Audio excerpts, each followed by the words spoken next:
അസ്സലാമു അലൈക്കും വറഹ്മത്തുള്ളാഹി. നമ്മൾ അന്നും ഇന്നും എന്നും ചർച്ച ചെയ്യപ്പെടുന്ന ഒരു വിഷയമാണ് ഇസ്തിഗാസ. അതിനെക്കുറിച്ചൊന്ന് വിശദീകരിച്ചു തന്നാൽ കൊള്ളാമായിരുന്നു.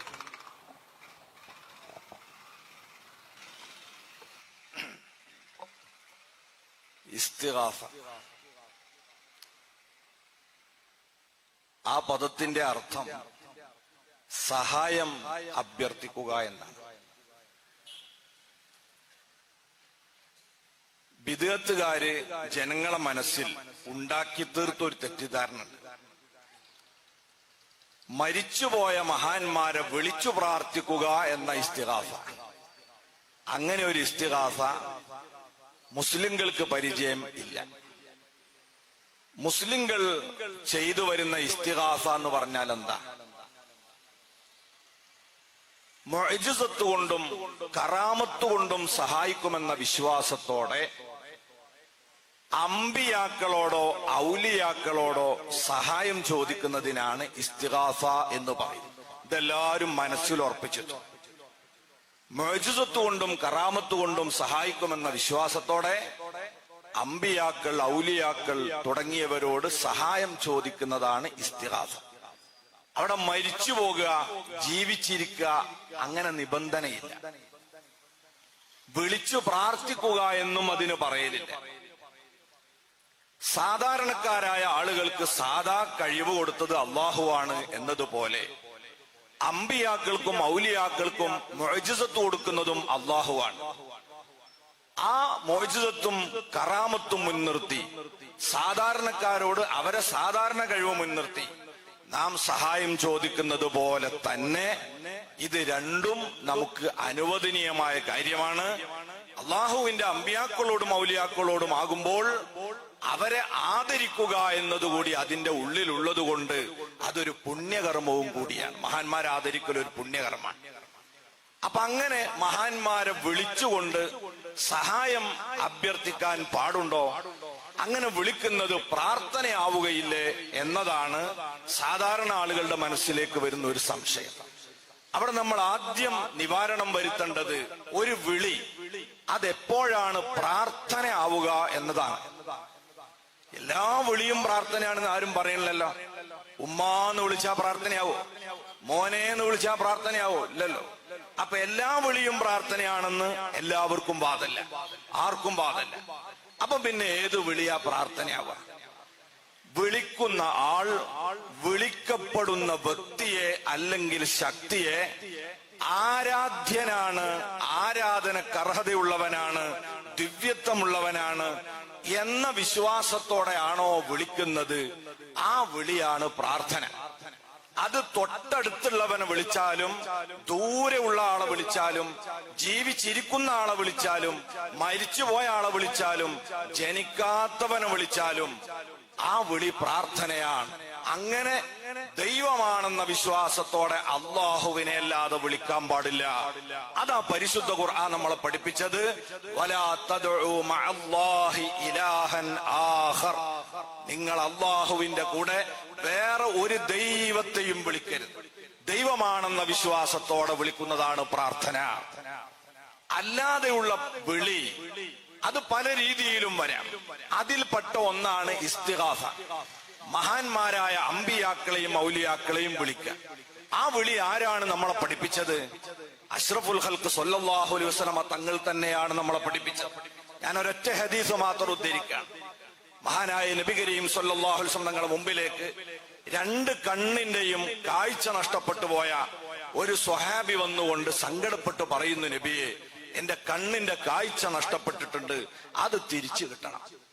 അഷ്റഫുൽ ഖൽഖ് സ്വല്ലല്ലാഹു അലൈഹി വസല്ലം തങ്ങളുടെ മുമ്പിൽ ഇങ്ങനെ ഒരു വേവലാതിയായിട്ട് വന്നാൽ മുജാഹിദ് സുഹൃത്തുക്കളും ജമാഅത്തെ ഇസ്ലാമിക്കാരും ഒക്കെ പരിചയപ്പെടുത്തുന്ന വിശ്വാസാണ് നബിതങ്ങൾ പ്രചരിപ്പിച്ചതെങ്കിൽ അപ്പോൾ തന്നെ പറയേണ്ടത് എന്താ? ഇത്തരം പരിഭവമായിട്ട് എന്റെ മുമ്പിൽ വരരുത്, ഇത് കാര്യകാരണ ബന്ധങ്ങൾക്ക് അതീതമായ വിഷയമാണ്, ഇത് അള്ളഹാനോട് നേരിട്ട് അപേക്ഷിക്കേണ്ടതാണെന്ന് പറഞ്ഞ് തിരിച്ചയക്കണം. പക്ഷേ നബി സല്ലല്ലാഹു അലൈഹി വസല്ലം നിങ്ങൾക്ക് അറിയാം, ഈ സ്വഹാബി വന്നത് അവിടുത്തെ മുഅ്ജിസത്ത് കൊണ്ടുള്ള സഹായം കിട്ടുമെന്ന പ്രതീക്ഷയോടെയാണ്.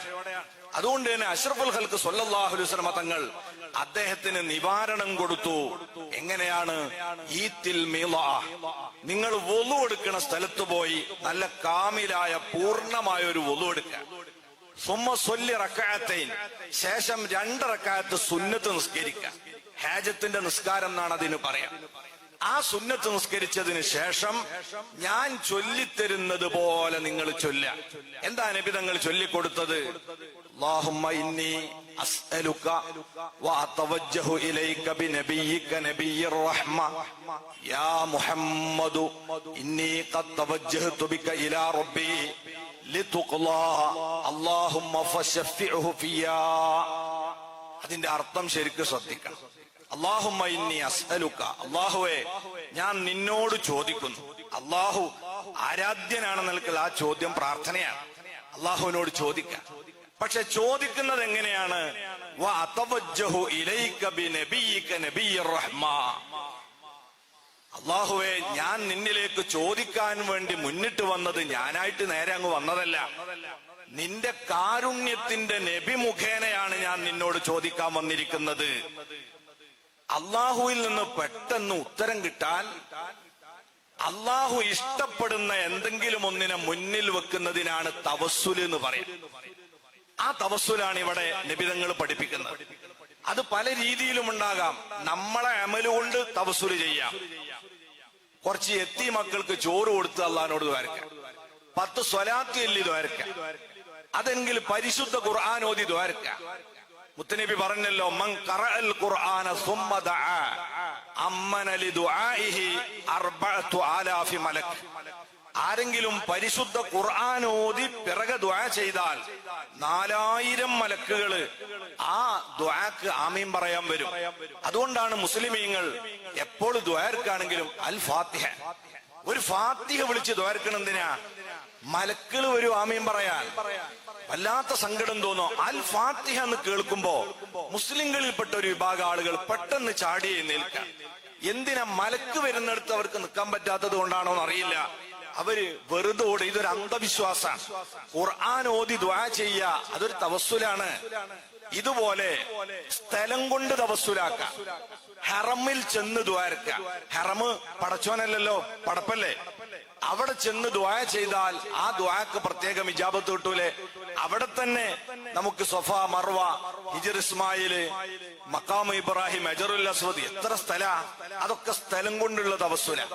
സമയം കൊണ്ടുള്ള തവസ്സുലുണ്ട്. വെള്ളിയാഴ്ച ദിവസം ദ്വാരക്ക, റമളാനിൽ ദ്വാരക്ക, ഖദറിന്റെ രാത്രി ദ്വാരക്ക, അതൊക്കെ സമയം കൊണ്ടുള്ള തവസ്സുല.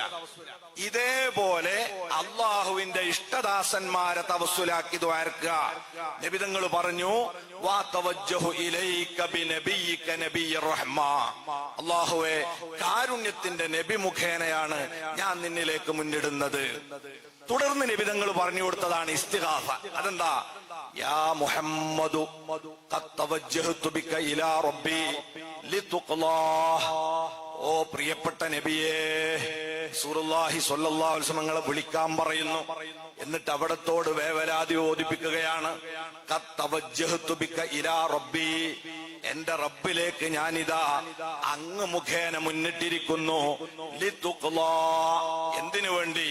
എന്റെ ഈ വലിയ ആവശ്യം വീടപ്പെടാൻ. അങ്ങനെ നബിതങ്ങളെ വിളിച്ച് സങ്കടം പറഞ്ഞതിന് ശേഷം നബിതങ്ങൾ പറഞ്ഞ വാക്കെന്താ? അല്ലാഹുമ്മ ഫശഫിഉഹു ഫിയ, പടച്ചോനെ മുത്തുനബിന്റെ ശുപാർശ എന്റെ കാര്യത്തിൽ നീ സ്വീകരിക്കണമേ എന്നും കൂടെ ദുആയിൽപ്പെടുത്താൻ പറഞ്ഞു. അതിൽ നിന്നൊരു കാര്യം നമുക്ക് ബോധ്യപ്പെട്ടു. എന്ത്? നബിതങ്ങളെ വിളിച്ച് സങ്കടം പറഞ്ഞ എന്തിനാ? നബിതങ്ങൾ ശഫായത്ത് പറയാനാണ്. അതുകൊണ്ടല്ലേ നബിതങ്ങളെ ശുപാർശ എന്റെ കാര്യത്തിൽ സ്വീകരിക്കണേ എന്ന് നബിതങ്ങൾ പറയാൻ ആവശ്യപ്പെട്ടത്. ഹദീസ് റിപ്പോർട്ടറായ ഉസ്മാൻ ഇബ്നു ഹുനൈഫ് റളിയല്ലാഹു അൻഹു പറയാ, ഈ സ്വഹാബി ഞങ്ങൾക്കിടയിൽ നിന്നങ്ങോട്ട് എഴുന്നേറ്റ് പോയി. സമയം കുറെ വൈകിയിട്ടില്ല. അദ്ദേഹം തിരിച്ചു വന്നു.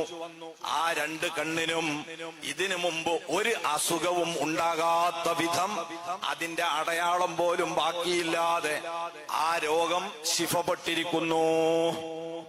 ഇമാം ബൈഹഖി റളിയല്ലാഹു അൻഹു ദലായിലുൻ നുബുവയിൽ ഹദീസ് റിപ്പോർട്ട് ചെയ്യുന്നു. ഇമാം തുർമുദി റളിയല്ലാഹു അൻഹു കിതാബു ദഅവാത്തിൽ ഈ ഹദീസ് ഉദ്ധരിക്കുന്നു. ഇബ്നു മാജ റഹിമഹുല്ലാ അവിടുത്തെ സുനനിൽ ഈ ഹദീസ് റിപ്പോർട്ട് ചെയ്ത ഉടനെ പറയുന്നു, വഖാല അബൂ ഇസ്ഹാഖ് ഹാദാ ഹദീസുൻ സ്വഹീഹ്, ഇത് സ്വഹീഹായ ഹദീസാണ്.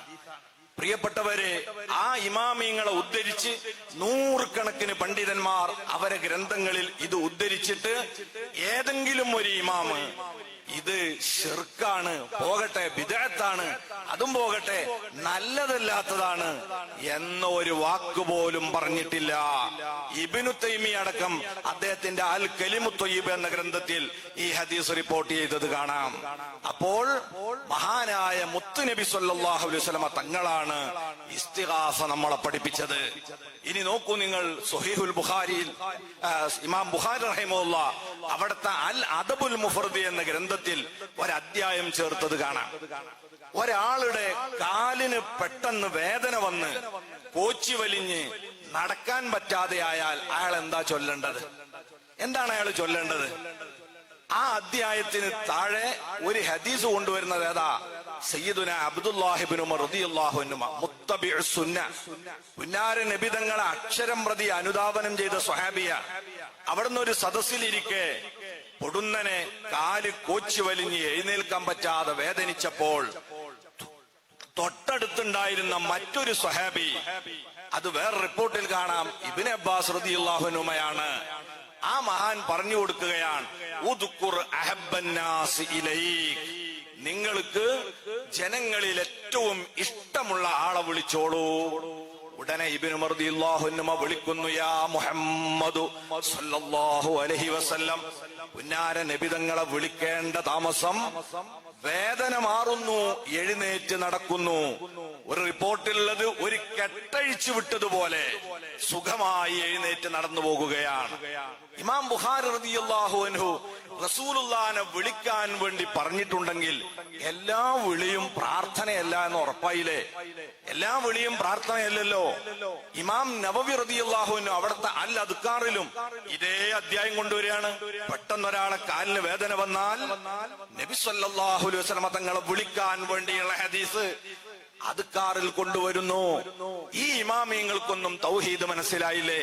അതുകൊണ്ട് അഹ്ലുസുന്ന വൽ ജമാഅ എന്നത് മുത്തുനബിയും സ്വഹാബത്തും പഠിപ്പിച്ചതാണ്.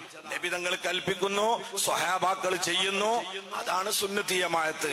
അത് അല്ലാഹു അല്ലാത്ത ദൈവങ്ങളെ വിളിച്ച് പ്രാർത്ഥിക്കുന്നത് പോലെയല്ല. ഇസ്തിഗാസ അല്ലാഹു അനുവദിച്ചതാണ്. ദൈവമാണെന്ന വിശ്വാസത്തോടെയുള്ള വിളി അത് പ്രാർത്ഥനയാണ്, അത് അല്ലാഹു നിരോധിച്ചതുമാണ്.